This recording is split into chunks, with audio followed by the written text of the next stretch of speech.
Район Мақсат айылындағы чегара көйгөй бүгінгі күнде чечүүнү талап кылып атат. Албетте бул маселе президентибизге Тажик Республикасынын президенти Эмомали Рахмон менен жолугушууда койгон талаптарына ылайык республикалык, областтык, райондук деңгээлде күч түзүмдөрү, администрациялар бардыгы аракеттерин бир тараптуу жасап атабыз. Себеби Тажикстан тарабы эмнегедир бул маселени чечүүгө кызыктар эмес.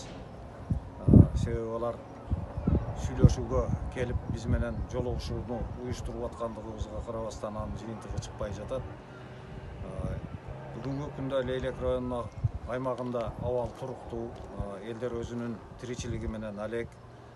Ал эми күч түзүмдөрү, райондук улуттук коопсуздук кызматы, чегара кызматы, ички иштер кызматкерлери бардыгы өзүнүн милдетин аткарып, чегаранын коопсуздугун, бүтүндүгүн, ал эми элдин коопсуздугун камсыз кылуунун үстүндө аракеттер жүргүзүп жатабыз.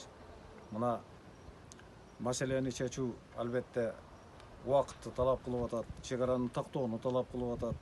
Муну биз туура түшүнүп, элдин арасында түшүндүрүү иштерин жүргүзүп, бүгүнкү күндө районуна аймагында акыбал туруктуу, эл өзүнүн тиричилигин дагы бир жолу баса белгилеп өтө атышат.